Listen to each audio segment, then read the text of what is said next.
त्रै सत अंगल वाई औधो। सिद्धा ने सतगुरु नानक देव जी महाराज सच्चे पातशाह जी दे पवित्र पावन चरण कमलों पास प्रश्न किया। त्रै सत अंगुल वाई कही है, तीन अते सत भाव 10 ਉਂਗਲਾਂ वायु श्वासा राही नासा तो बाहर आउंदी कही दी है। तिस कहो कमल आधारो, कृपा करके दसो कि उस वायु का आसरा कौन है, भाव उसनों मोड़ के कौन लियाउण वाला आसरा है। रामकली महला पहला। सिद्ध गोष्ठ गुरबाणी की कथा विचार प्रारंभ है, जिस दी 58ਵੀਂ पौड़ी के विच ये सिद्धां दा सवाल है। जिस पौड़ी की कथा अज प्रारंभ हो रही है, ये 60ਵੀਂ पौड़ी की पहली पंक्ति आप सरवण करन जा रहे हो। ते जिस वक्त ये सवाल सिद्धा ने किया, गुरु साहब ने 2 बार इसका उत्तर दे दिता है पहला, पर इन्होंने बेनती की जी होर इनू स्पष्ट करो। त्रै सत अंगल वाई जो 10 ਉਂਗਲਾਂ हवा बाहर जाती है, यदि बाबत होर स्पष्ट करो। तो साहब फरमान करते हैं, त्रै सत अंगल वाई अवधो। ये अवधूत विरक्त संतो सुनो, जिहड़ी 3 अते 7 ਉਂਗਲਾਂ यानी 10 ਉਂਗਲਾਂ हवा मूँह तो बाहर निकलती है। स्वर्ण सच आहारो, ओहो अफुर रूप सच्चे ब्रह्म दी चेतन सत्ता रूप खुराक दे आसरे ही वापस मुड़ती है। आ ब्रह्म दी चेतन सत्ता पा के ही हवा हरकत करती है। इसी प्रकार स्वर्ण सच आहारो। स्वर्ण जिथे 10वां द्वार है, 10वें द्वार दे विच सच्चा प्रभु है, उस दे नाम रूपी आहार भोजन करके ही जो पाउण है वो 10वें द्वार विच टिकदी है। भाव सच्चे का भोजन करके ही तृप्त रहिंदी है, टिकदी है।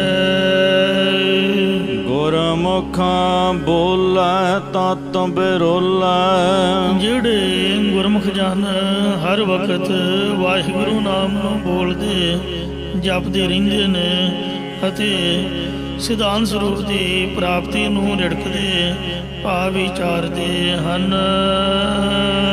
चीनै लख अपारो।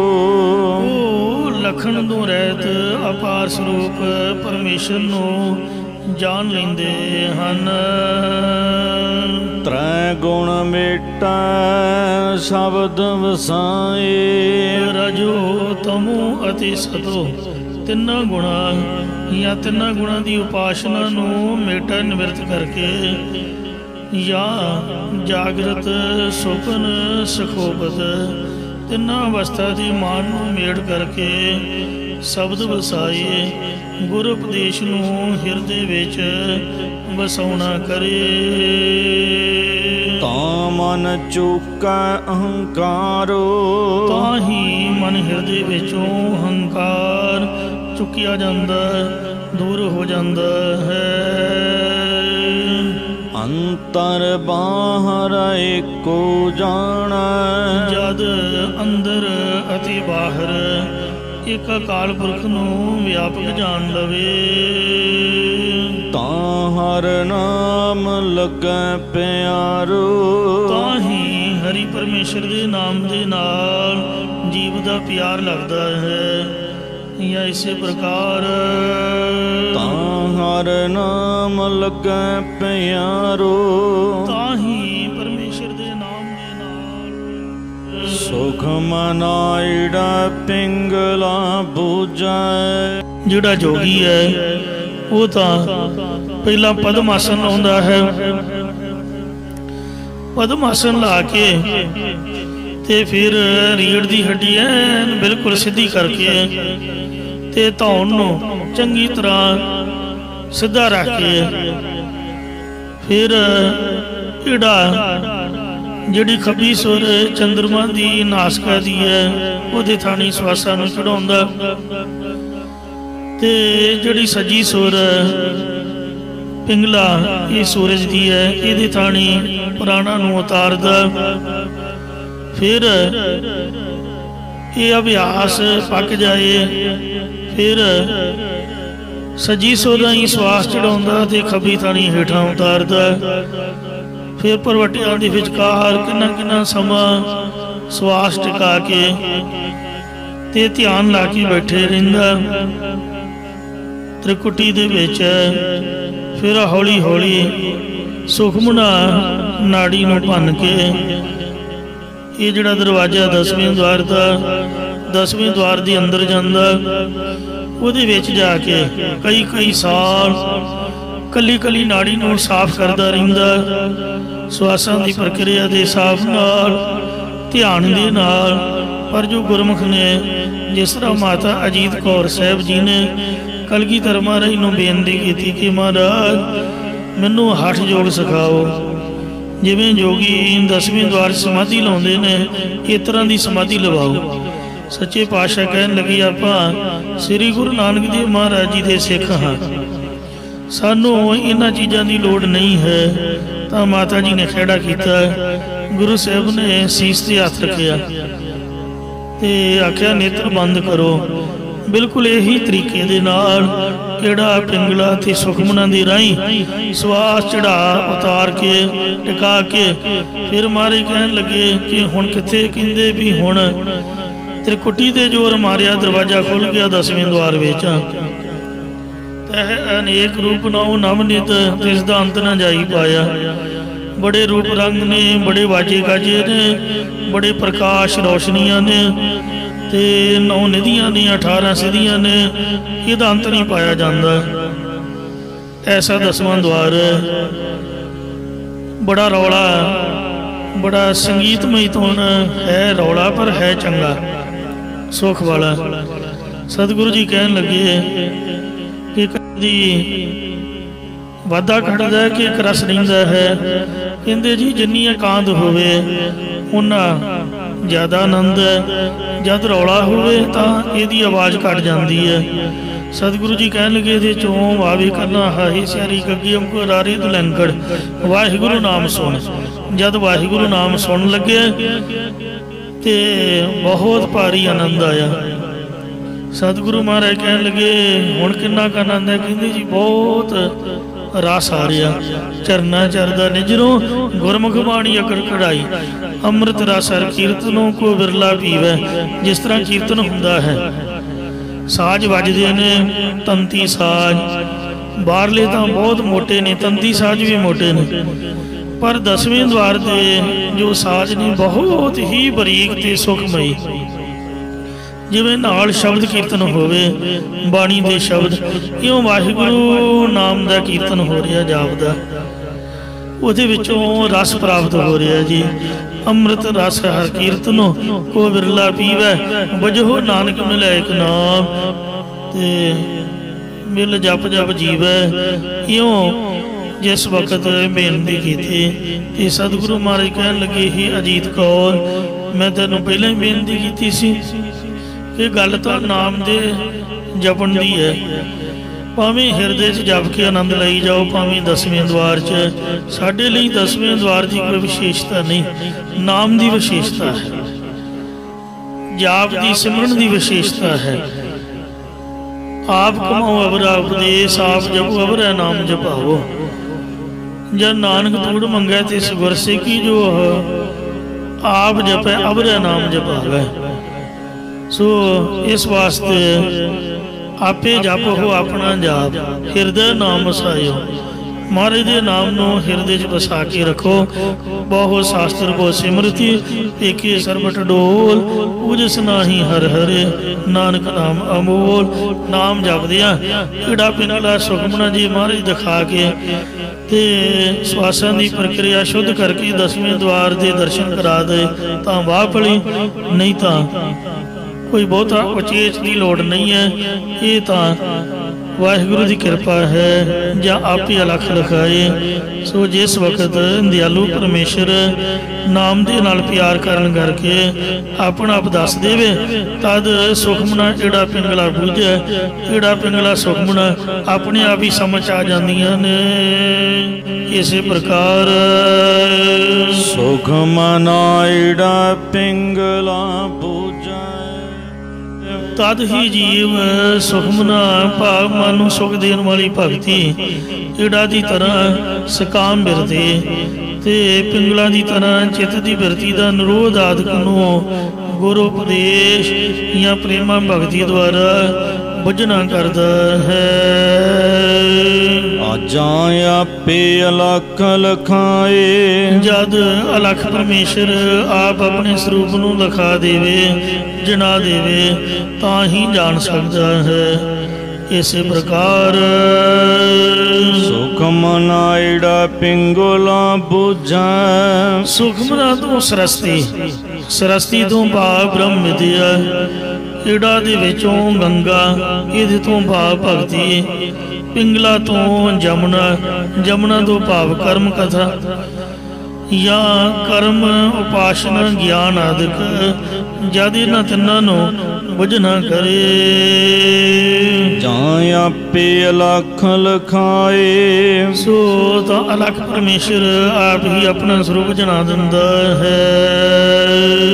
नानक तिहो ते उपर साचा, सतगुरु नानक देव साहिब जी महाराज कथन करते ने कि इन्हां तिन्हां सुखमना एड़ा पिंगला या तिन्ने गुणा या तिन्ने देवतियां तो उपर सच्चा परमेश्वर है।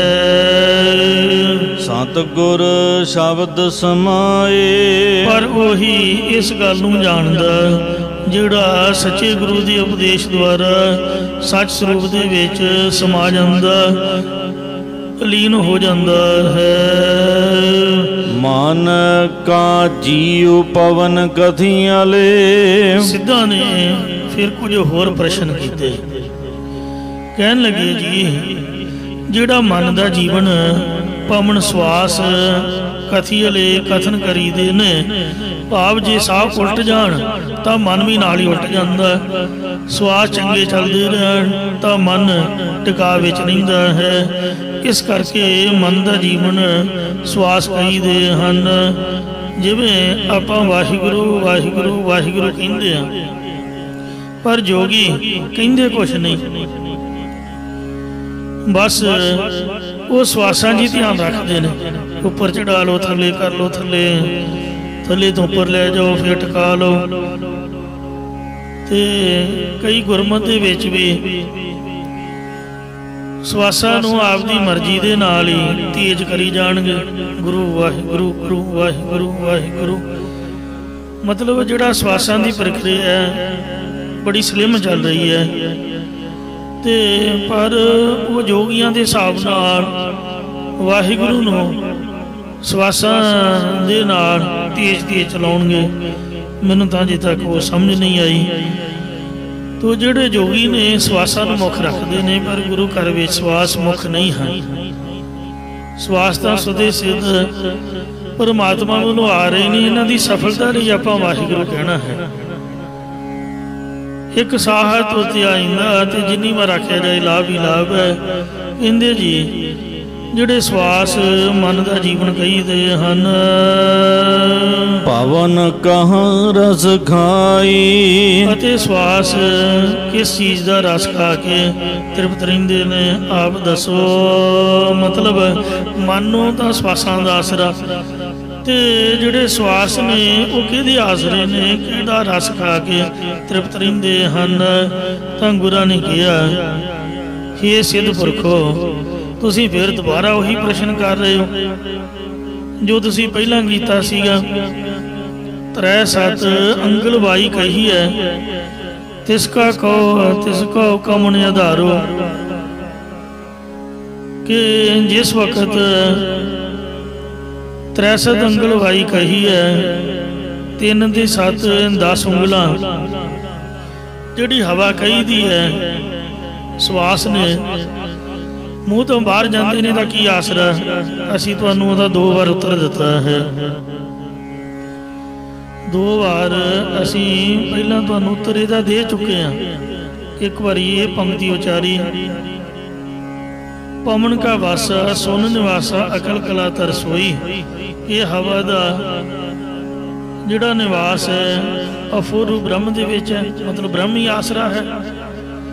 ਜਾਂ 10ਵੇਂ ਦੁਆਰ 'ਚ ਜਾਂ ਨਾਭੀ 'ਚ ਹਵਾ ਦਾ ਵਾਸਾ, ਤੇ ਪਰਮੇਸ਼ਰ ਆਪ ਕਲਪਨਾ ਤੋਂ ਰਹਿਤ, ਜੋ ਕਲੇਸ਼ ਤੋਂ ਰਹਿਤ, ਤੇ ਸਾਰੇ 10ਵੇਂ ਦੁਆਰ ਆਦਿ ਸਾਰੇ ਸਰੀਰਾਂ 'ਚ ਉਸ ਨੇ ਆਪਣੀ ਚੇਤਨ ਸਿੱਤਾ ਰੂਪੀ ਸ਼ਕਤੀ ਧਾਰਨ ਕੀਤੀ ਹੈ। ਸੋ ਇਸ ਲਈ ਸਾਰਿਆਂ ਦਾ, ਹਵਾ ਦਾ ਵੀ, ਸਰੀਰ ਦਾ ਵੀ, ਸਾਰਿਆਂ ਦਾ ਆਸਰਾ ਉਹ ਵਾਹਿਗੁਰੂ ਹੀ ਹੈ। ਹੋਰ ਕੌਣ ਹੈ ਆਸਰਾ। ਤੇ ਫਿਰ ਦੁਬਾਰਾ ਤੋਂ ਅਸੀਂ ਪ੍ਰਸ਼ਨ ਕੀਤਾ ਤਾਂ ਅਸੀਂ ਫਿਰ ਤੁਹਾਨੂੰ ਉੱਤਰ ਦਿੱਤਾ, त्रै सत अंगल वाई उदू सुन सच आहारो। ਜਿਹੜਾ ਅਫੁਰ ਅਕਾਲ ਪੁਰਖ ਪਰਮਾਤਮਾ ਦੇ ਵਿੱਚ ਨਾਮ ਦਾ ਭੋਜਨ ਕਰਨਾ ਹੈ, ਤੇ ਜਾਂ ਉਹਦੀ ਚੇਤਨ ਸੱਤਾ ਦਾ ਆਹਾਰੋ ਆਸਰਾ ਹੈ, ਉਹੀ ਇਸ ਹਵਾ ਦਾ ਆਸਰਾ ਹੈ। ਤੇ ਫਿਰ ਹੁਣ ਤੀਜੀ ਵਾਰੀ ਫਿਰ ਤੁਸੀਂ ਕਹਿ ਦਿੱਤਾ, ਫਿਰ ਸਵਾਲ ਕਰ ਰਹੇ ਹੋ ਕਿ ਇਹਦਾ ਆਸਰਾ ਕੀ ਹੈ। ਤਾਂ ਗੁਰੂ ਮਹਾਰਾਜ ਸਾਹਿਬ ਸੱਚੇ ਪਾਤਸ਼ਾਹ ਕਹਿਣ ਲੱਗੇ ਵੀ ਸੁਨ ਸੱਚ ਆਹਾਰੋ ਦੇ ਵਿੱਚ ਆਪਾਂ ਨੇ ਦਾ ਉੱਤਰ ਦੇ ਦਿੱਤਾ ਹੈ। ਫਿਰ ਕਹਿੰਦੇ ਜੀ ਸਾਡੇ ਇੱਕ ਹੋਰ ਸਵਾਲ ਦਾ ਉੱਤਰ ਦਿਓ। ਉਹ ਅਗਲੀ ਪੰਕਤੀ ਵਿੱਚ ਦੱਸਦੇ ਹਨ, ਗਿਆਨ ਕੀ ਮੁਦਰਾ ਕਵਨ ਅਵਧੂ। ਇਹ ਅਵਧੂਤ ਜਾਂ ਸ਼ੁੱਧ ਰੂਪ ਗੁਰੂ ਨਾਨਕ ਸਾਹਿਬ ਜੀ ਗਿਆਨ ਮਾਨ ਦੀਆਂ ਮੁੰਦਰਾ ਕਿਹੜੀਆਂ ਨੇ, ਗਿਆਨ ਮਾਨ ਦੀ ਨਿਸ਼ਾਨੀ ਕੀ ਹੈ। ਜੋ ਕੰਨਾਂ 'ਚ ਜੋਗੀਆਂ ਨੇ ਮੁੰਦਰਾ ਪਾਈਆਂ ਹੁੰਦੀਆਂ, ਉਹਨਾਂ ਮੁੰਦਰਾ ਬਾਰੇ ਕਹਿ ਰਹੇ ਨੇ। ਜਾਂ ਮੁਦਰਾ ਨਿਸ਼ਾਨੀ ਗਿਆਨ ਮਾਨ ਦੀ ਕੀ ਹੈ। ਸਿੱਧ ਕੀ ਕਵਨ ਕਮਾਈ। ਤਾਂ ਸਤਿਗੁਰਾਂ ਨੇ ਕਿਹਾ ਹੈ ਸਦੋ, ਇਸ ਪ੍ਰਸ਼ਨ ਦਾ ਵੀ ਅਸੀਂ ਪਿੱਛੇ ਅਕਲਪਤ ਮੁਦਰਾ ਗੁਰ ਗਿਆਨ ਵਿਚਾਰੀ ਵਾਲੇ 940 ਅੰਗ ਦੇ 23ਵੀਂ ਪੌੜੀ 'ਚ ਪਹਿਲਾਂ ਹੀ ਦੇ ਆਏ ਆ।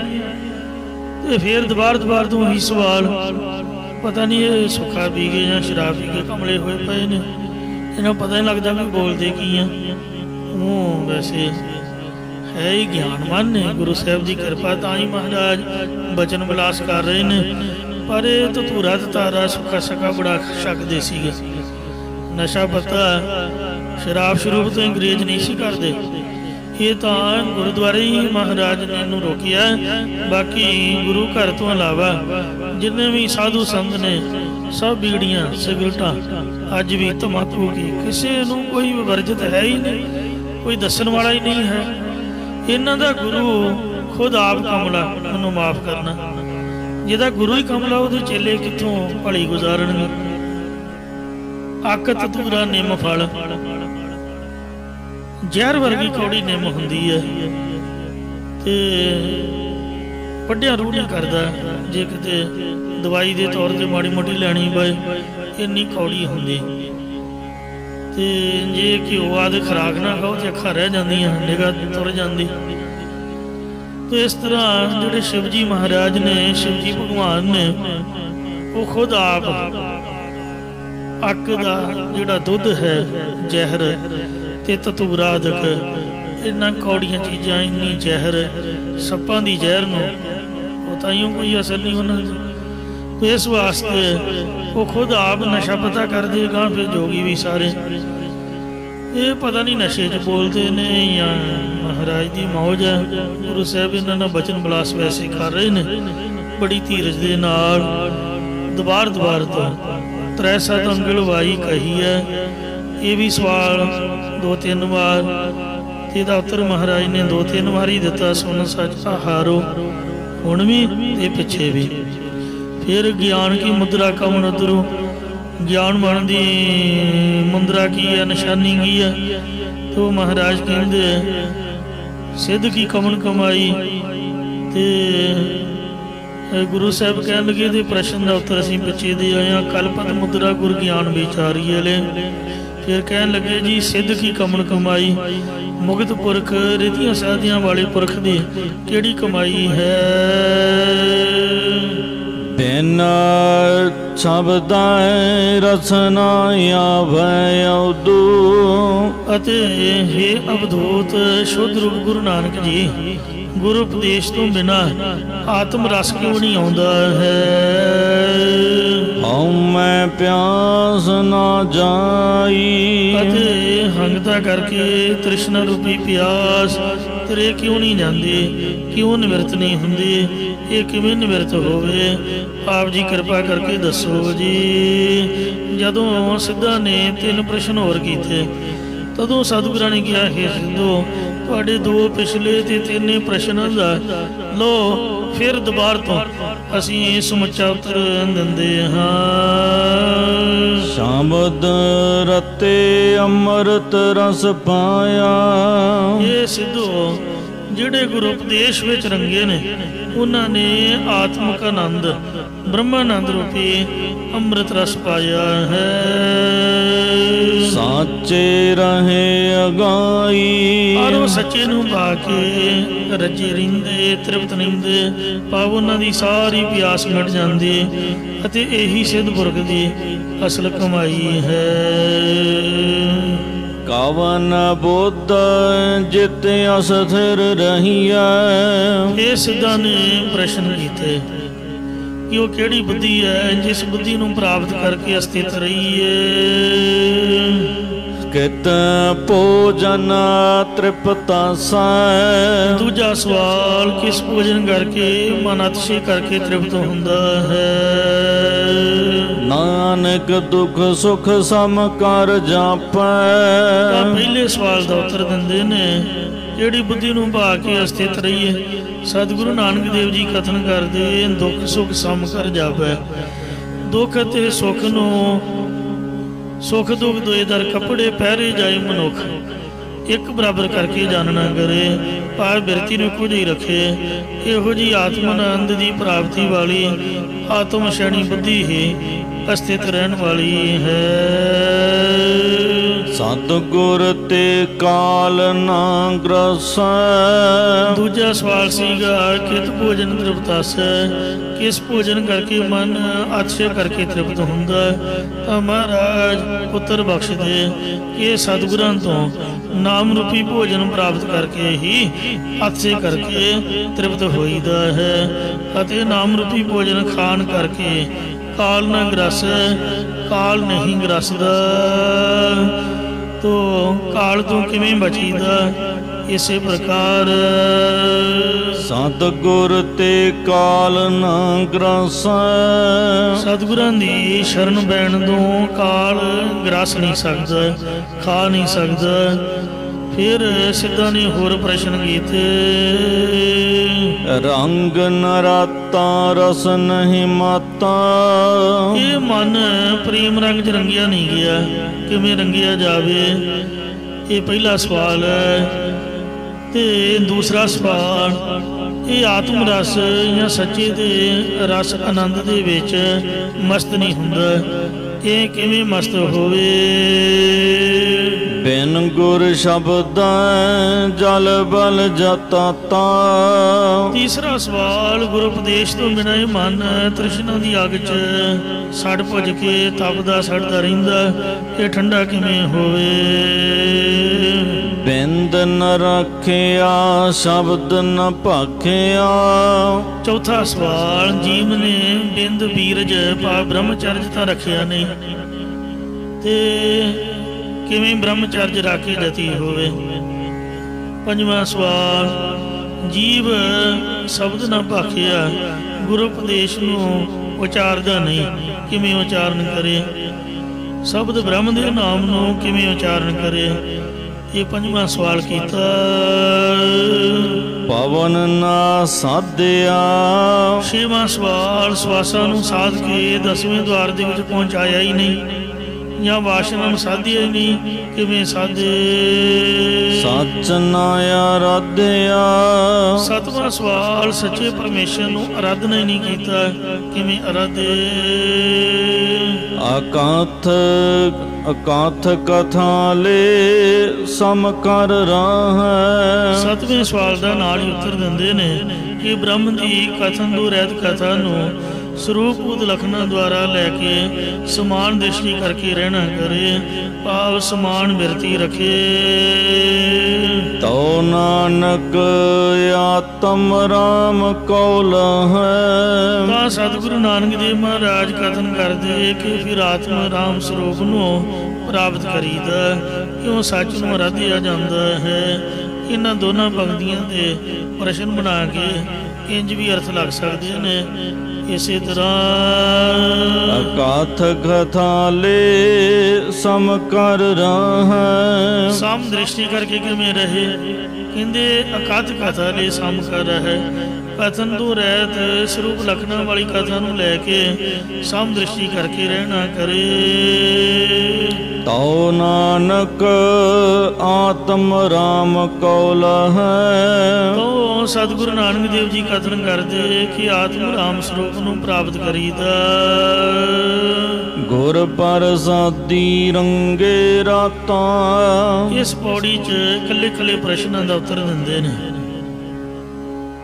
62ਵੀਂ ਪੌੜੀ ਜਿਹੜੀ ਪਿਛਲੀ ਸੰਪੂਰਨ ਹੋਈ ਹੈ, ਇਹਦਾ ਪਹਿਲਾ ਸਵਾਲ ਸੀਗਾ ਰੰਗ ਨਾ ਰਾਤਾ ਰਸ ਨਹੀਂ ਮਾਤਾ।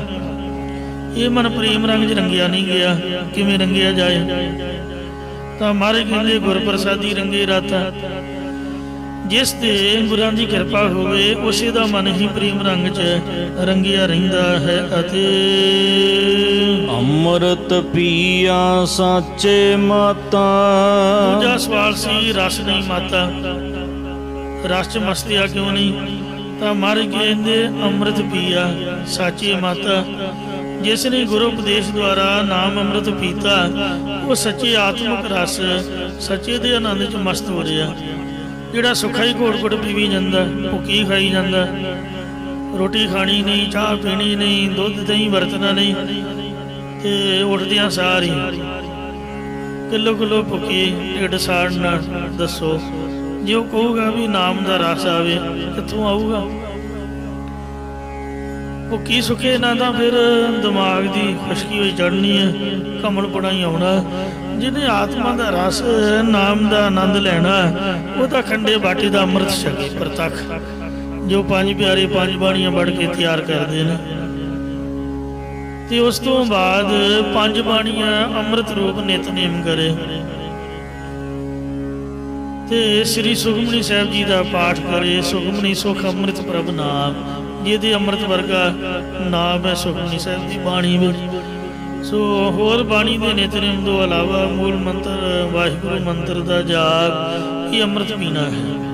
ਅੰਮ੍ਰਿਤ ਪੀਆ ਸਤਿਗੁਰ ਦੀਆ। ਜੋ ਵਿਗੜਿਆ ਹੋਇਆ ਨੇ ਅਫੀਮ ਭੁੱਕੀ ਆਦਿਕ ਗੋਲੀਆਂ ਆਦਿਕ ਦਿੱਤੀਆਂ ਨਸ਼ੇ 'ਚ ਲਾਉਣ ਲਈ, ਸਾਧ ਸੰਗਤ ਜੀਓ, ਉਹ ਦੁਨੀਆ ਦੇ ਨਸ਼ੇ ਤੋਂ ਗੁਰੇਜ਼ ਕਰੇ। ਜੋ ਸਤਿਗੁਰੂ ਨੇ ਅੰਮ੍ਰਿਤ ਦਿੱਤਾ ਹੈ, ਨਾਮ ਕੁਮਾਰੀ ਨਾਨਕਾ ਚੜੀ ਰਹੇ ਦਿਨ ਰਾਤ, ਉਹ ਛਕਣਾ ਕਰੇ। ਅਵਰ ਨਾ ਜਾਣਾ ਦੁਆ ਦੀ ਹੈ, ਦੁਖੀ ਤਿੱਖੀ ਨੂੰ ਅੱਖਾਂ ਹੇਠ ਨਾ ਲਿਆਵੇ। ਇਹ ਵੀ ਆਪ ਦਾ ਕੰਮ ਕਰੋ ਭਾਈ, ਸਾਡਾ ਮਤਲਬ ਕੀ ਹੋਇਆ? ਇਸ ਲਈ ਅੰਮ੍ਰਿਤ ਪੀਆ। ਜਿਨ੍ਹਾਂ ਗੁਰੂ ਉਪਦੇਸ਼ ਦੁਆਰਾ ਨਾਮ ਅੰਮ੍ਰਿਤ ਪੀਤਾ, ਉਹੀ ਸਾਚੇ ਮਾਤਾ ਆਤਮ ਰਸ ਸੱਚੇ ਦੇ ਆਨੰਦ ਮਸਤ ਹੋ ਰਿਹਾ। ਬਾਕੀ ਸਭ ਲੋਕ ਝੂਠੇ ਦੁਨਿਆਵੀ ਨਸ਼ਿਆਂ ਦੇ ਵਿੱਚ ਮਸਤੇ ਹੋਏ ਹਨ। ਗੁਰ ਵਿਚਾਰੀ ਅਗਨ ਨਿਵਾਰੀ। ਫਿਰ ਸਵਾਲ ਸੀਗਾ ਸਿੱਧਾਂ ਦਾ ਕਿ ਬਿਨ ਗੁਰ ਸ਼ਬਦ ਜਲ ਪਲ ਤਾਤਾ। ਗੁਰੂ ਉਪਦੇਸ਼ ਤੋਂ ਬਿਨਾਂ ਮਨ ਤ੍ਰਿਸ਼ਨਾ ਦੀ ਅੱਗ 'ਚ ਸੜ ਬਲ ਕੇ ਤਪਦਾ ਰਹਿੰਦਾ, ਇਹ ਠੰਡਾ ਕਿਵੇਂ ਹੋਵੇ? ਤਾਂ ਗੁਰੂ ਸਾਹਿਬ ਇਹਦਾ ਉੱਤਰ ਦਿੰਦੇ ਗੁਰ ਵਿਚਾਰੀ ਅਗਨ ਨਿਵਾਰੀ।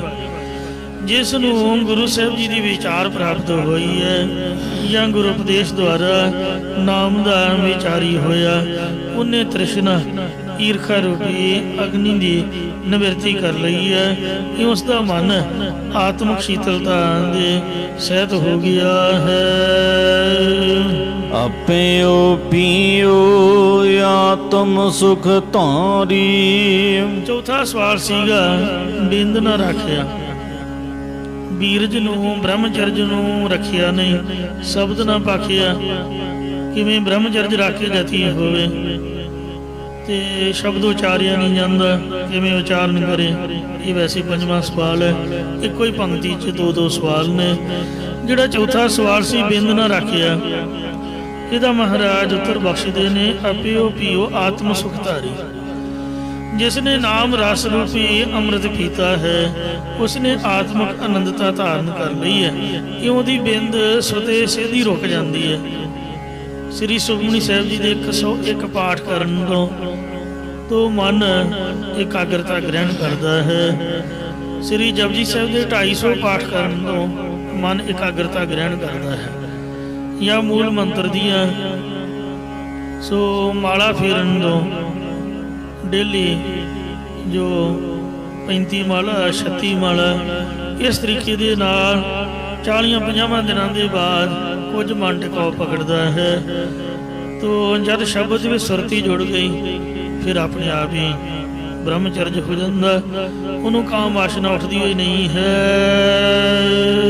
ਸਾਚੇ ਅਰਾਧਿਆ ਗੁਰਮੁਖ ਤਰ ਤਾਰੀ। ਪੰਜਵਾਂ ਸਵਾਲ ਸੀਗਾ ਕਿ ਸ਼ਬਦ ਨਾ ਭਾਖਿਆ, ਜੀਵ ਗੁਰੂ ਉਪਦੇਸ਼ ਨੂੰ ਉਚਾਰਦਾ ਕਿਉਂ ਨਹੀਂ ਹੈ, ਜਾਂ ਬ੍ਰਹਮ ਦੇ ਨਾਮ ਨੂੰ ਕਿਵੇਂ ਉਚਾਰਨ ਕਰੇ? ਤਾਂ ਸਤਿਗੁਰੂ ਜੀ ਉੱਤਰ ਬਖਸ਼ਦੇ ਨੇ ਸੱਚ ਅਰਾਧਿਆ ਗੁਰਮੁਖ ਤਰ ਤਾਰੀ। ਜਿਸ ਗੁਰਮੁਖ ਨੇ ਗੁਰਾਂ ਦੀ ਉਚਾਰਨ ਕੀਤੀ ਉਪਦੇਸ਼ ਦੁਆਰਾ ਸੱਚੇ ਨਾਮ ਨੂੰ ਅਰਾਧਿਆ ਸਿਮਰਨ ਕੀਤਾ, ਉਹ ਗੁਰਮੁਖ ਜਨ ਭਗਤੀ ਰੂਪ ਬੇੜੀ ਤੇ ਚੜ੍ਹ ਕੇ ਸੰਸਾਰ ਸਮੁੰਦਰ ਤੋਂ ਤਰ ਜਾਂਦਾ, ਜਾਂ ਤਾਰੀ ਮਾਰ ਕੇ ਸੰਸਾਰ ਸਮੁੰਦਰ ਤੋਂ ਤਰ ਜਾਂਦਾ ਹੈ, ਜਾਂ ਸੰਸਾਰ ਰੂਪ ਨਦੀ ਤੋਂ ਤਰ ਜਾਂਦਾ। ਉਸ ਗੁਰਮੁਖ ਜਨਾਂ ਨਾਲ ਮਿਲ ਕੇ ਸ਼ਬਦ ਨੂੰ ਉਚਾਰਨ ਕਰੇ। ਮਤਲਬ ਇਕੱਲੇ ਦੇ ਵੱਸ ਦੀ ਗੱਲ ਨਹੀਂ ਹੈ, ਸੰਗਤ ਦੇ ਵਿੱਚ ਮਿਲ ਕੇ ਹੀ ਜੋ ਸ਼ਬਦ ਦਾ ਉਚਾਰਨ ਹੁੰਦਾ, ਸ਼ਬਦ ਵਿੱਚ ਬਿਰਤੀ ਜੁੜਦੀ ਹੈ। ਇਕੱਲੇ ਉੱਪਰ ਮਨ ਦਾ ਅਸਰ ਪਿਆ ਰਹਿੰਦਾ। ਇਉਂ ਘੜੀ ਘੰਟਾ ਗੁਰੂ ਦੀ ਸੰਗਤ ਕਰੇ, ਗੁਰਮੁਖਾਂ ਦੀ ਸੰਗਤ ਕਰੇ, ਉਹਨਾਂ ਨਾਲ ਮਿਲ ਕੇ ਸ਼ਬਦ ਨੂੰ ਉਚਾਰੇ, ਤਾਂ ਹੀ ਮਨ ਵਿੱਚ ਵਿਚਾਰ ਸਥਿਤ ਹੁੰਦੀ ਹੈ। ਨਾਨਕ ਬੁਝੈ ਕੋ ਵਿਚਾਰੀ। ਛੇਵਾਂ ਸਵਾਲ ਸੀਗਾ ਪਵਨ ਨਾ ਸਾਧਿਆ, ਸਵਾਸਾਂ ਨੂੰ ਸਾਧ ਕੇ 10ਵੇਂ ਦੁਆਰ ਦੇ ਵਿੱਚ ਪਹੁੰਚਾਇਆ ਹੀ ਨਹੀਂ, ਜਾਂ ਵਾਸ਼ਨਾ ਨੂੰ ਕਿਵੇਂ ਸਾਧੇ?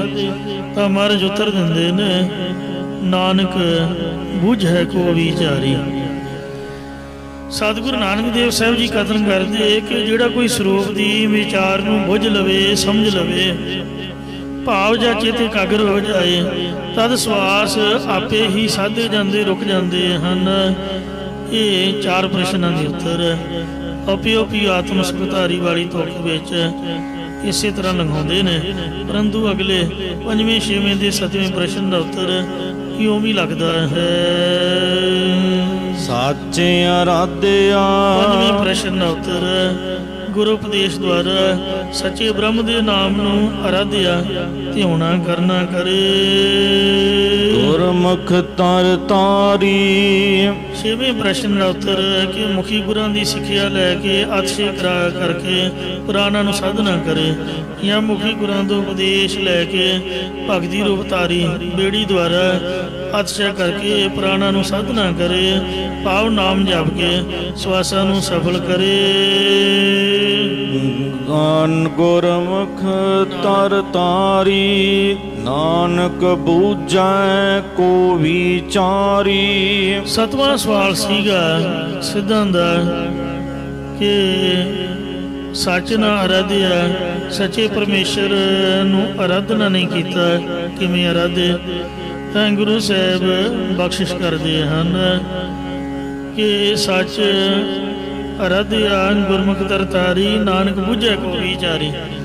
ਜਿਹੜਾ ਕੋਈ ਸਰੂਪ ਦੀ ਵਿਚਾਰ ਵਾਲਾ ਗੁਰਾਂ ਤੋਂ ਉਪਦੇਸ਼ ਲੈਂਦਾ ਉਹੀ ਗੁਰੂ ਨਾਨਕ ਸਾਹਿਬ ਕਹਿੰਦੇ ਸੱਚ ਨਾਮ ਦੀ ਅਰਾਧਨਾ ਕਰਦਾ ਹੈ। ਇਹੋ ਮਨ ਮੈਗਲ ਕਹਾਂ ਬਸੀਲੇ। ਫਿਰ ਸਿੱਧਾ ਨੇ ਹੋਰ ਪ੍ਰਸ਼ਨ ਕਰ ਦਿੱਤੇ। ਮੈਗਲ ਨਾਮ ਹੈ ਹਾਥੀ ਦਾ। ਇਹ ਮਨ ਸਾਡਾ ਹਾਥੀ ਦੀ ਤਰ੍ਹਾਂ ਅਮੂੜ ਹੈ। ਕਹਾਂ ਬਸੀਲੇ, ਇਹ ਵਸਦਾ ਕਿੱਥੇ ਹੈ? ਪਹਿਲੀ ਗੱਲ ਇਹਦਾ ਪਤਾ ਹੀ ਨਹੀਂ ਹੈ।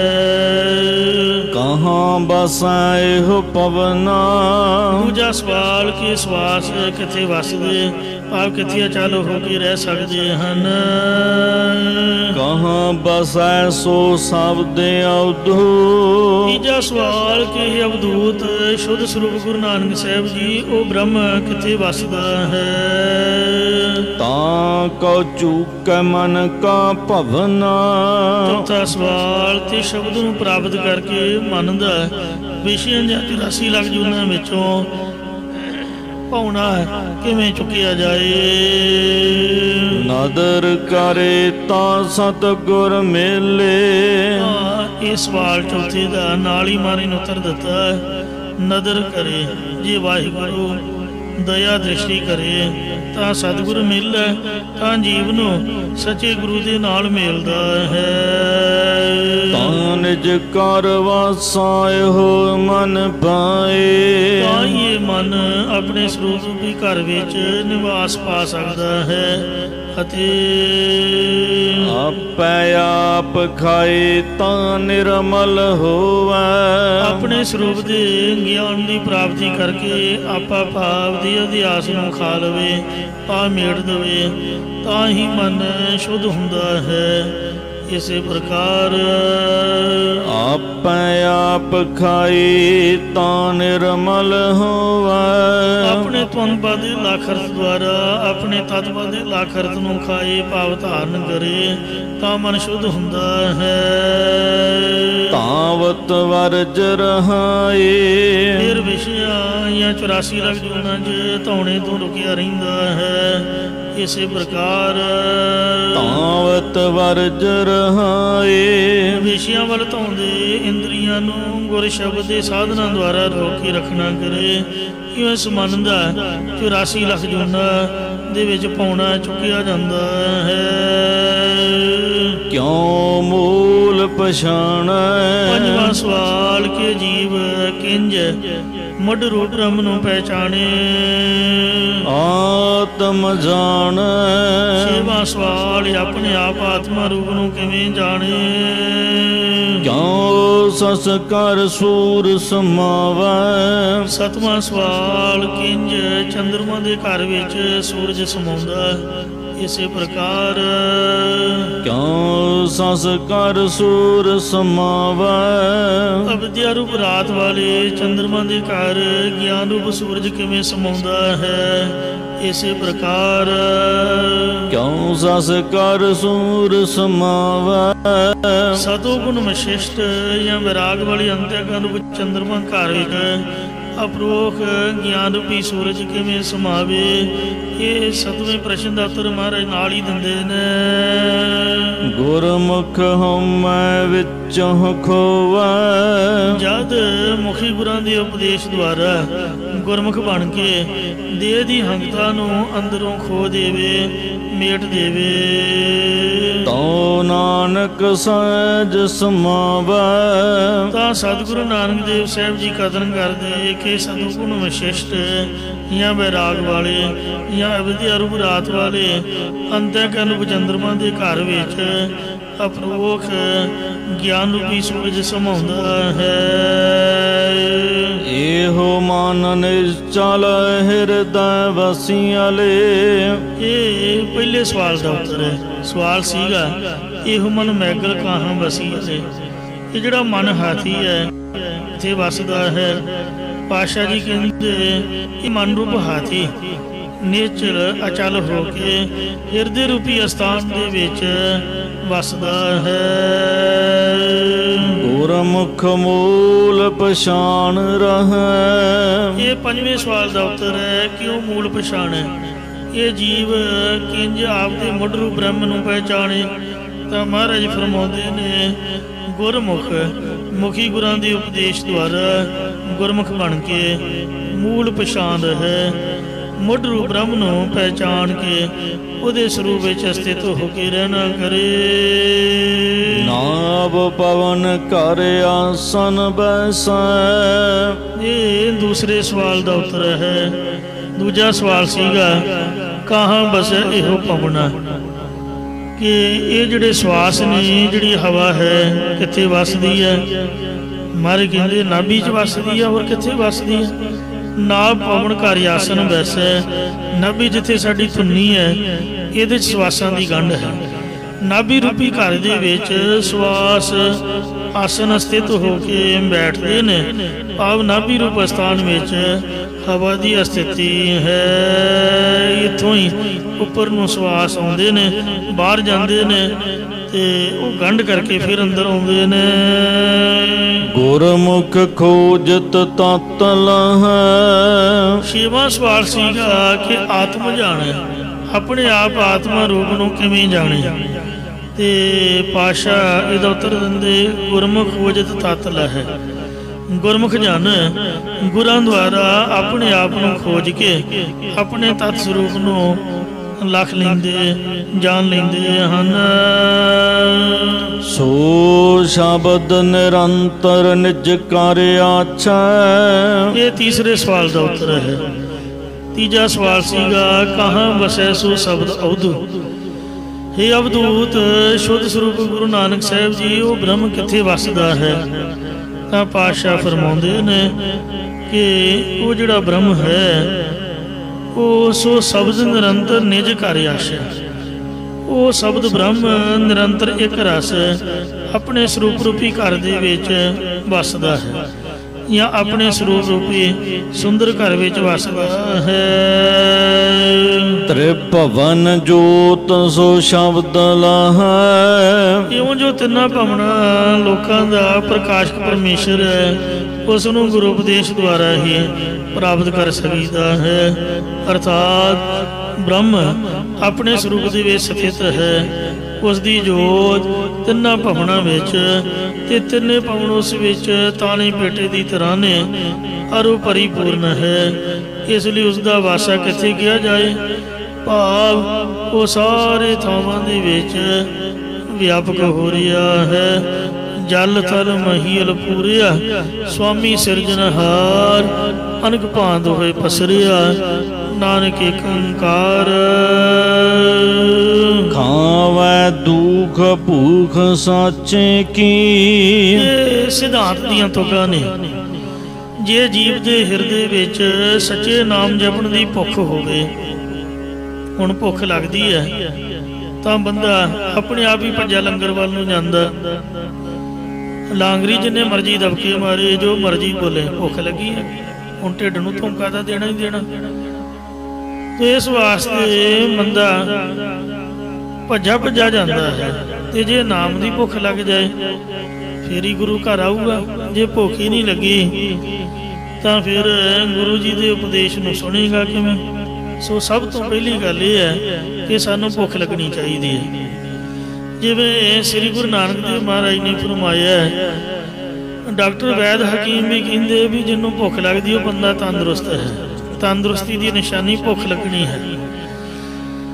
ਸੋ ਉਹੀ ਬੰਦਾ ਮਾਨਸਿਕ ਤੌਰ ਤੇ ਤੰਦਰੁਸਤ ਹੈ ਜਿਹਨੂੰ ਸੱਚੇ ਨਾਮ ਦੀ ਲਾਗੈ ਭੂਖ, ਸੱਚੇ ਨਾਮ ਜਪਣ ਦੀ ਭੁੱਖ ਲੱਗ ਜਾਏ। ਤੇ ਜਿਹਨੂੰ ਭੁੱਖ ਲੱਗ ਗਈ ਉਤ ਭੁੱਖੈ ਖਾਏ ਚਲੀਏ ਦੁਖ। ਭੁੱਖ ਲੱਗੀ ਤੋਂ ਪ੍ਰਸ਼ਾਦਾ ਛਕਣ ਤੋਂ ਸਰੀਰ ਤੰਦਰੁਸਤ ਹੁੰਦਾ, ਬਲ ਭਰਦਾ।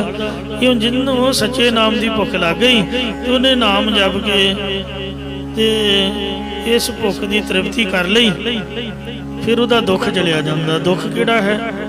ਜੰਮਣ ਮਰਨ ਦਾ, ਅਗਿਆਨ ਦਾ। ਤੋ ਇਸ ਤਰ੍ਹਾਂ ਭੁੱਖ ਲੱਗਣੀ ਚਾਹੀਦੀ ਹੈ। ਸਤਿਗੁਰੂ ਨਾਨਕ ਦੇਵ ਪਾਤਸ਼ਾਹ ਕਹਿੰਦੇ ਕਿ ਜੇ ਜੀਵ ਦੇ ਹਿਰਦੇ ਵਿੱਚ ਸੱਚੇ ਨਾਮ ਜਪਣ ਦੀ ਭੁੱਖ ਲੱਗ ਜਾਏ ਤਾਂ ਖਾਵੇ ਦੁੱਖ। ਸਾਰੇ ਦੁੱਖਾਂ ਨੂੰ ਖਾ ਜਾਂਦਾ। ਭਾਵ ਸੱਚੇ ਨਾਮ ਦੀ ਭੁੱਖ ਕਰਕੇ ਸਾਰੇ ਦੁੱਖ ਆਪਣੇ ਆਪ ਹੀ ਮਿਟ ਜਾਂਦੇ ਨੇ। ਦੁੱਖ ਦਾਰੂ ਸੁੱਖ ਰੋਗ ਭਇਆ। ਨਾਮ ਜਪਣ ਨੂੰ ਅਸੀਂ ਦੁੱਖ ਮੰਨਿਆ ਹੋਇਆ ਤੇ ਪਰ ਉਹ ਦਾਰੂ ਬਣ ਜਾਂਦਾ, ਦਵਾਈ ਬਣ ਜਾਂਦਾ। ਜਿਹਨੂੰ ਅਸੀਂ ਸੁੱਖ ਮੰਨਿਆ ਹੋਇਆ ਹੈ ਉਹ ਰੋਗ ਬਣ ਜਾਂਦਾ ਹੈ। ਅਨਹਦ ਬਾਣੀ ਸਾਚੇ ਤ੍ਰਿਪਤਾਸ ਰਹੈ। ਸੱਚੇ ਨਾਮ ਜਪਣ ਕਰਕੇ ਹੀ ਅਤਿਸੈ ਕਰਕੇ ਤ੍ਰਿਪਤ ਹੋ ਕੇ ਰਹਿੰਦਾ ਹੈ। ਬਾਹਰੀ ਲੰਗਰ ਛਕਣ ਤੋਂ, ਪ੍ਰਸ਼ਾਦਾ ਛਕਣ ਤੋਂ ਤਾਂ ਫਿਰ ਦੁਬਾਰ ਤੋਂ ਭੁੱਖ ਲੱਗ ਜਾਂਦੀ ਹੈ। ਅਗਲਾ ਸੋਚਦਾ ਵੀ ਤੂੰ ਹੁਣੇ ਗਿਆ ਹੁਣ ਫਿਰ ਆ ਗਿਆ ਹੋਏ।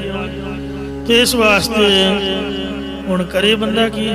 ਭੁੱਖ ਹੀ ਇੰਨੀ ਹੈ ਵੀ ਦੁਬਾਰ ਤੋਂ ਫਿਰ ਉਹਨੇ ਤੰਗ ਕੀਤਾ। ਤੇ ਇਸ ਲਈ ਦਿਨ ਵਿੱਚ 3 ਟਾਈਮ ਸਾਨੂੰ ਛਕਣਾ ਪੈਂਦਾ। ਪ੍ਰਸ਼ਾਦੇ ਤੋਂ ਇਲਾਵਾ ਕੁਝ ਹੋਰ ਵੀ ਖਾਣਾ ਪੈਂਦਾ। ਤੋ ਇਸ ਤਰੀਕੇ ਨਾਲ ਕੁਦਰਤੀ ਸਰੀਰ ਦੀਆਂ ਲੋੜਾਂ ਨੇ। ਇਸ ਤਰ੍ਹਾਂ ਰੂਹ ਦੀ ਖੁਰਾਕ, ਆਤਮਾ ਦੀ ਖੁਰਾਕ ਪ੍ਰਭੂ ਦਾ ਨਾਮ ਹੈ।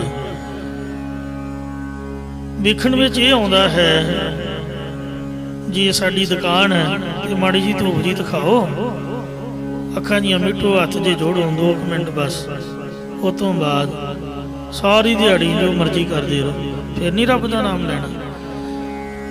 ਸਾਡੀ ਮਾਨਸਿਕ ਸਥਿਤੀ ਇਹ ਤੇ ਟਿਕੀ ਹੋਈ ਹੈ ਵੀ ਉੱਠਦਿਆਂ ਸਾਰ ਬਸ ਮਾੜੀ ਜੀ ਪੂਜਾ ਕਰ ਲਓ, ਫਿਰ ਆਪ ਦੀ ਛੁੱਟੀ। ਤੇ ਡਰਾਈਵਰ ਲੋਕ ਵੀ ਧਾਰਮਿਕ ਗੀਤ ਦੀ ਕੈਸਟ ਜੀ ਲਾ ਦਿੰਦੇ ਤੇ ਸਾਰੀ ਦਿਹਾੜੀ ਉਹੀ ਗੰਦ ਮੰਦ।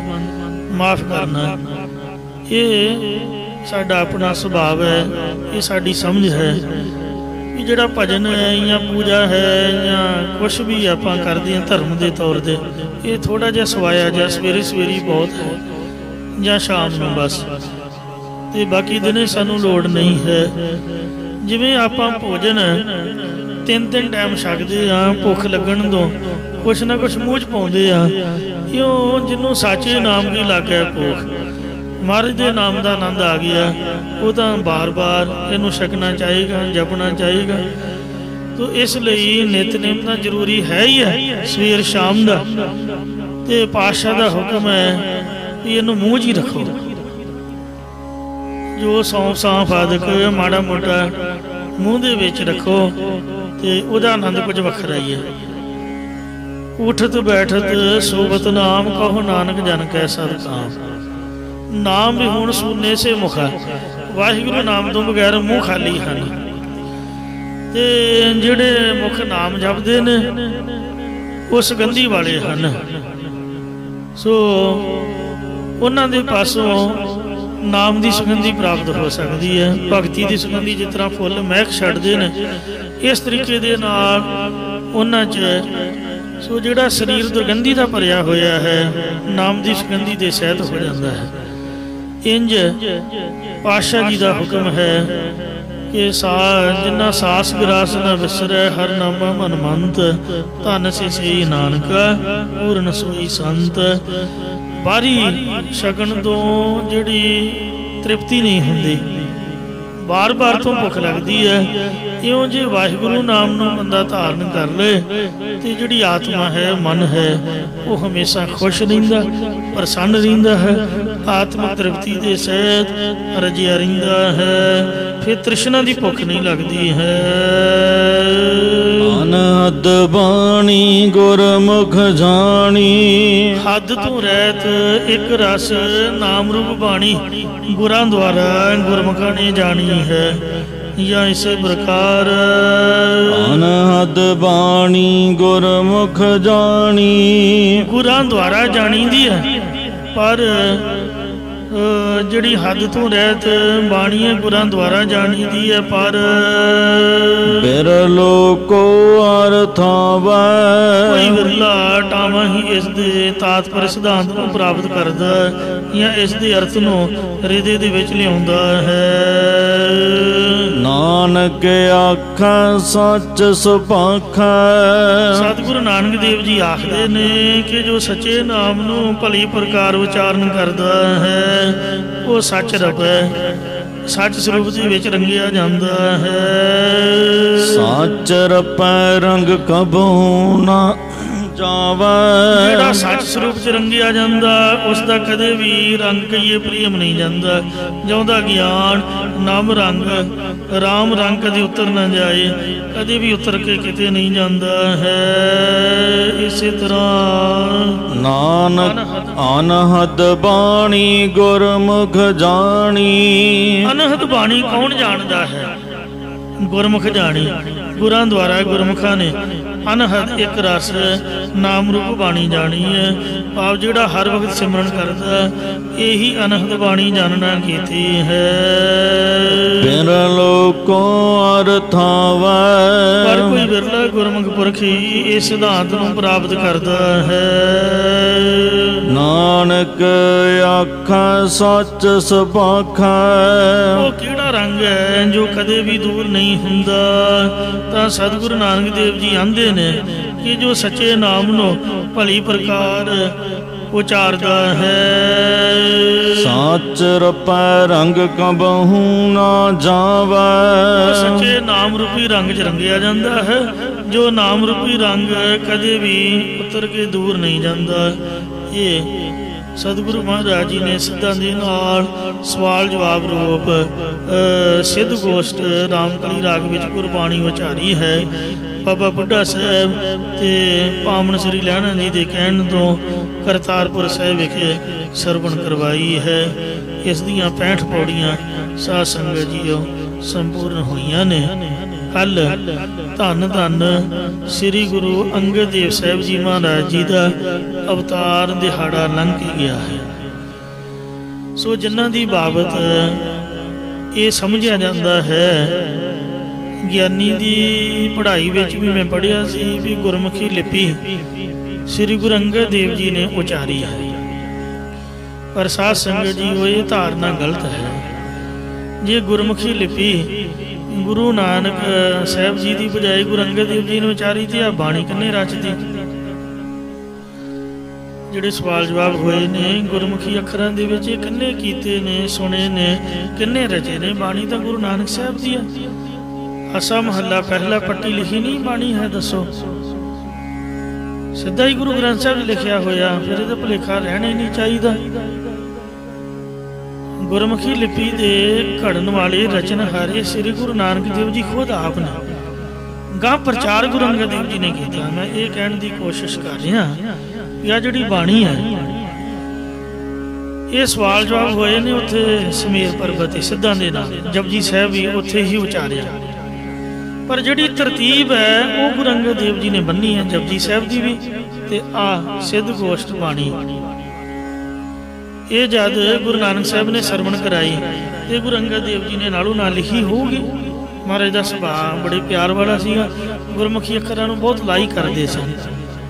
ਲਿਖਤ ਪੜਤ ਨੂੰ ਕਥਾ ਜਿਹੜੀ ਸ਼ਾਮ ਨੂੰ ਹੁੰਦੀ ਇਤਿਹਾਸ ਦੀ ਉਹ ਵੀ ਗੁਰੂ ਅੰਗਦ ਦੇਵ ਨੇ ਸ਼ੁਰੂ ਕਰਾਈ ਹੈ। ਅੱਜ ਕੱਲ੍ਹ ਕਮਲੇ ਜਿਹੜੇ ਵਿਦਵਾਨ ਨੇ ਸਿਰ ਫਰੇ ਰੌਲਾ ਪਾਉਂਦੇ ਆ ਕਿ ਜੀ ਇਤਿਹਾਸ ਨਹੀਂ ਹੋਣਾ ਚਾਹੀਦਾ ਜੀ। ਆ ਕਵੀ ਸੰਤੋਖ ਸਿੰਘ ਨੇ ਕੀ ਲਿਖਤਾ ਜਾਂ ਅੱਗੇ ਜੀ ਬਾਣੀ ਦੀ ਕਥਾ ਹੀ ਪਹਿਲਾਂ ਮਹਾਂਪੁਰਖ ਬਾਣੀ ਦੀ ਕਥਾ ਹੀ ਕਰਦੇ ਸੀਗੇ। ਕਵੀ ਸੰਤੋਖ ਸਿੰਘ ਦੇ ਮਹਾਰਾਜ ਦੀ ਕਿਰਪਾ ਹੋਈ। ਗੁਰੂ ਨਾਨਕ ਸਾਹਿਬ ਸੱਚੇ ਪਾਤਸ਼ਾਹ ਜੀ ਦੀ ਜਿਹੜੀ ਜਨਮ ਸਾਖੀ ਹੈ ਭਾਈ ਬਾਲੇ ਤੋਂ ਗੁਰੂ ਅੰਗਦ ਦੇਵ ਜੀ ਨੇ ਸੁਣੀ ਹੈ ਤੇ ਉਹਦੇ ਤੋਂ ਹੀ ਕਾਪੀ ਕਰਕੇ ਨਾਨਕ ਪ੍ਰਕਾਸ਼ ਲਿਖਿਆ ਗਿਆ। ਇਤਿਹਾਸ ਦੀ ਕਥਾ ਕਿਉਂ ਨਹੀਂ ਹੋਣੀ ਚਾਹੀਦੀ, ਦੱਸੋ ਬਈ? ਉਹਨੂੰ ਸੁਣ ਕੇ ਕੀ ਹੁੰਦਾ? ਸਾਨੂੰ ਸਾਰੇ ਤਖਤਾਂ ਤੇ ਹੁੰਦੀ ਹੈ। ਆਪਾਂ ਕੋਈ ਨਵੇਂ ਹੀ ਵਿਦਵਾਨ ਚਾਹੁੰਦੇ ਭਾਈ, ਨਵੀਂ ਖੋਜ। ਠੀਕ ਹੈ PhD ਯੂਨੀਵਰਸਿਟੀਆਂ ਬਣ ਗਈਆਂ, ਪਰ ਜੋ ਪੁਰਾਤਨ ਮਰਯਾਦਾ ਹੈ ਉਹ ਤਾਂ ਪੁਰਾਤਨ ਹੀ ਰਹਿਣੀ ਹੈ। ਪੰਥ ਪ੍ਰਕਾਸ਼, ਨਾਨਕ ਪ੍ਰਕਾਸ਼, ਗੁਰਪ੍ਰਤਾਪ ਸੂਰਜ ਗ੍ਰੰਥ, ਸੱਚਖੰਡ ਹਜੂਰ ਸਾਹਿਬ ਉੱਥੇ ਟਕਸਾਲ ਦੇ ਸਿੰਘ ਕਰਦੇ ਨੇ। ਪਟਨਾ ਸਾਹਿਬ ਟਕਸਾਲ ਦੇ ਸਿੰਘ ਨੇ। ਇੱਥੇ ਆਪਣਾ ਕੇਸਗੜ੍ਹ ਸਾਹਿਬ ਸਿੰਘ ਮਹਾਰਾਜ ਦੀ ਕਿਰਪਾ ਦੇ ਨਾਲ ਸਵੇਰ ਸ਼ਾਮ ਕਰਦੇ। ਇੱਥੇ ਮੰਜੀ ਸਾਹਿਬ, ਦੀਵਾਨ ਹਾਲ, ਦਮਦਮਾ, ਸਾਰੇ ਤਖਤਾਂ ਦੇ ਮਹਾਰਾਜ ਦੇ ਇਤਿਹਾਸ ਦੀ ਕਥਾ ਹੋ ਰਹੀ ਹੈ। ਸੋ ਸ੍ਰੀ ਗੁਰੂ ਅੰਗਦ ਦੇਵ ਸਾਹਿਬ ਦੀ ਕਿਰਪਾ ਹੋਈ ਹੈ। ਜਿਨ੍ਹਾਂ ਨੇ ਗੁਰੂ ਨਾਨਕ ਸਾਹਿਬ ਜੀ ਦੇ ਪਾਸੋਂ ਇਹ ਗਿਆਨ ਪ੍ਰਾਪਤ ਕੀਤਾ ਜਪਜੀ ਸਾਹਿਬ ਦਾ ਤੇ ਸਿੱਧ ਗੋਸ਼ਟ ਦਾ, ਉਹ ਸਾਡੇ ਤਾਈਂ ਪਹੁੰਚਿਆ। ਕਿਉਂ? ਗੁਰੂ ਅੰਗਦ ਦੇਵ ਜੀ ਦਾ ਪਰਉਪਕਾਰ ਹੈ ਕਿ ਉਹਨਾਂ ਨੇ ਬਾਣੀ ਨੂੰ ਤਰਤੀਬ ਦੇ ਨਾਲ ਲਿਖਿਆ, ਅੱਖਰਾਂ ਨੂੰ ਚੰਗੀ ਤਰ੍ਹਾਂ ਸਿਸਟੇਮੈਟਿਕਲੀ ਲਿਖ ਕੇ। ਤੇ ਸਾਧ ਸੰਗਤ ਜੀਓ ਇਹ ਸਾਡੇ 'ਤੇ ਕਿਰਪਾ ਬਖਸ਼ਿਸ਼ ਕੀਤੀ ਹੈ ਗੁਰਬਾਣੀ ਦੀ, ਕਥਾ ਦੀ। ये सब गुरु अंगद देव साहब की बख्शिश हुई। सो गुरु अंगद देव जी के अवतार गुरपुरब की जो कल लंघ के गया, अज फिर तो आपको लख लख बधाई हो। गुरु साहब कृपा करना।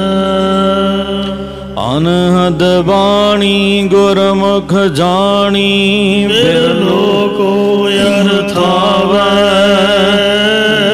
नानक आख सच सुभाखै, सच रपै रंग कबहू ना जावै। वाहिगुरु जी का खालसा, वाहिगुरु जी की